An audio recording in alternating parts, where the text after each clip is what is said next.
This is Ndtv, and you're watching Classics.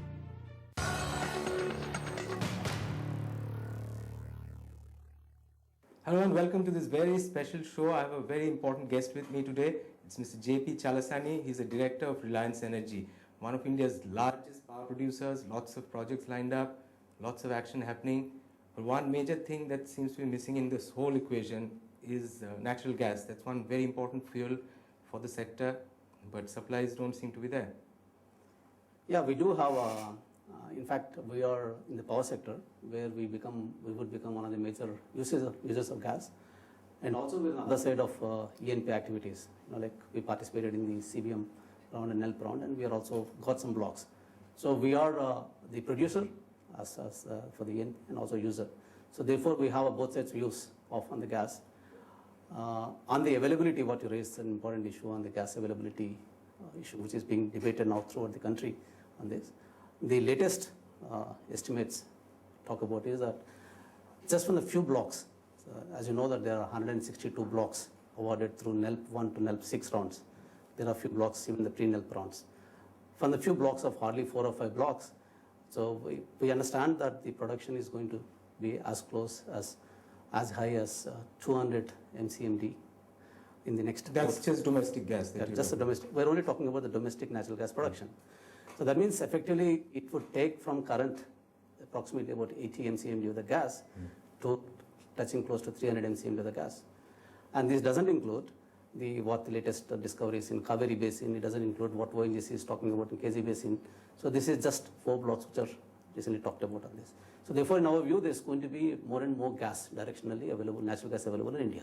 So when it comes to domestic gas, there seems to be, from media reports, there seems to be one dominant producer and several smaller ones. So if you take the one dominant producer, that could be Reliance Industries Limited, what would their share be in the total production pie?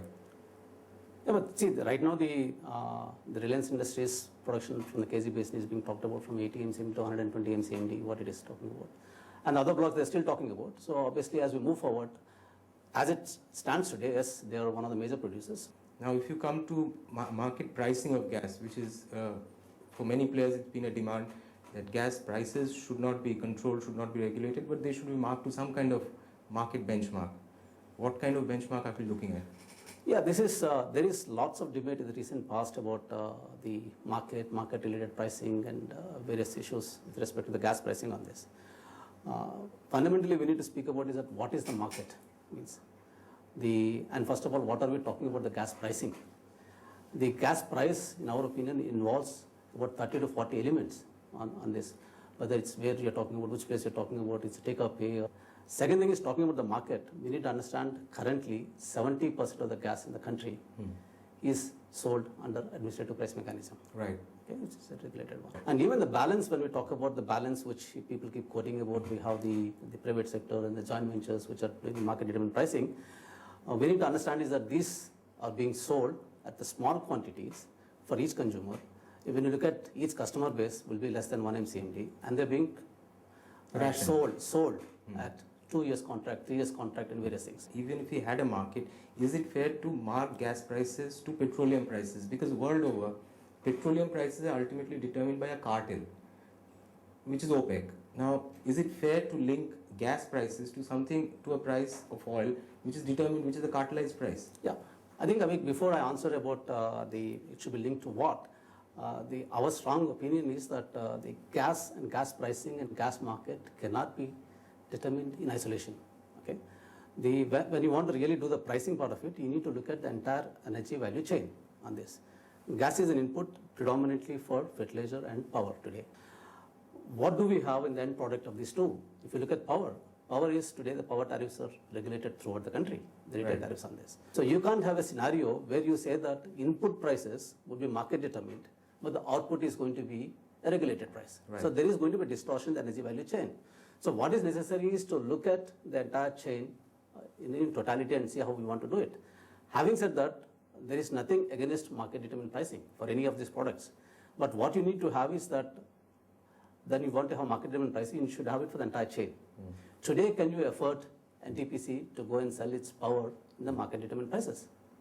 Right. Okay? So they will make huge amount of profits on this, but we can't really do it. So therefore, what is required is that looking at the entire value chain, you need to have a roadmap saying that we will move to the market for the entire value chain, maybe over next 5-year period, a 10-year period on this, and these are the steps what we're going to take to reach the market price. What does that mean? When you're saying that we have to have a roadmap of moving to market determined prices, you're saying that gradually you will let the price of gas become free and market determined? Not the gas. I'm talking about, when I'm talking about market, is the electricity and fertilizer. Yeah. Okay. So that can happen provided, when can the market happen? Market determined pricing can happen is that when you have multiple suppliers, okay, is one requirement. Second thing is when your supply is more than the demand. Right. You can't have a supply less than the demand and say that I want to really have a market determined pricing. So when there's a supply shortage situation, what you're actually doing is you're not doing a bidding, you're doing an auction. You're doing an auction of a scarce commodity. Right. So you can't call that as a market determined pricing. No, let me come back then to the Reliance, the controversy that we saw erupting after Reliance said that we'll move to market determined pricing. They got some bids and they came up with some pricing proposals.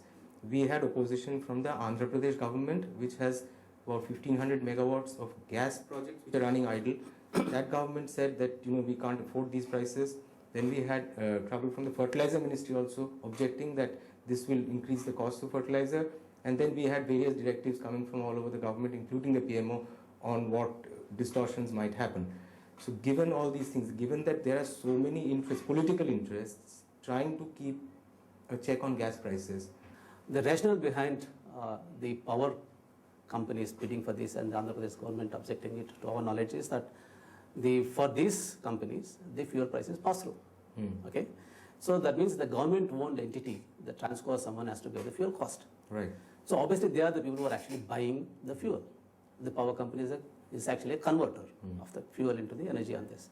So therefore it is important for them because ultimately the retail tariffs are regulated and you are increasing the gas price, like what we talked some time back. So is the reason why the government of Andhra Pradesh objected. Same is the case with fertilizer.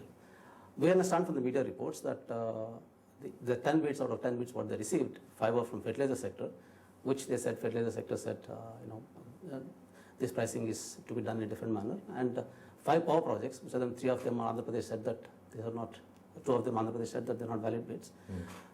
Effectively what it leads to is that the power and fertilizer can really you have this sort of a system of bidding. Okay. Of course there are issues with respect to that, is it a transparent bidding, is it an open competitive bidding. For example, if you look at the power sector, you have a tariff-based competitive bidding happening in this country. We have all seen the ultra-mega projects happening on that basis. But you have a transparent competitive bidding guidelines issued by Government of India, approved by the Cabinet of India on this. And every player in the country has to abide by those guidelines if you want to invite bids. If you want to make any change in these bidding guidelines, you need to go upfront to the regulator and tell him that I want to modify this condition, get his approval, then go and run the process. Right. So to my knowledge, I don't think we have any sort of a transparent competitive bidding guidelines issued for sale of gas. And similarly, as I said, that because pricing is being a complex subject with respect to the term and conditions and various things, you need to have a standard gas supply agreement, like you have in the power sector. In the power sector, you have a standard power purchase agreement, which is part of the bidding document. Right. So you know what are you entering into. So without these things, really, you can't really say that I'm running a bidding process. Second is that, is it open? Is it open for everybody? No, what is open for everybody? To participate in the bidding process. The bidding process? Yes. Like in power, it's open for everybody as long as you meet the transparent, the pre-qualification requirements. Right. Okay. It's advertised in the newspapers. International, everybody can participate. So what you're saying is that the bidding process for gas is not an open bidding process. It is not. Why is it? Why is it? Because most people don't know there's a bidding process. It is on an invitation basis for the few parties to participate. But the seller himself invites. Yeah. So the fundamental difference here is, first of all, seller is selling the gas, not the procurer of the gas on this, like what Ndtv has done it. The seller is doing it. Second thing is it is a selective basis on this. And all those 10 the bids what you see is that they are basically the standard assets or using an alternative fuel which are at high cost. So if you really want, what is being objectionable is the process. Okay. What is required is you have a transparent competitive bidding guidelines out there. You have a transparent gas supply agreements and make it open to all. But before that, even if you want to get into the process on this, you need to have, we're going to have a huge gas in this country. So what is our policy on gas utilization? Okay. So Right. production sharing contracts, what are entered into, because everybody talks about the production sharing contracts are entered into, they have to be abided by the government, back away from these contracts, is that, but these production sharing contracts does talk about various issues.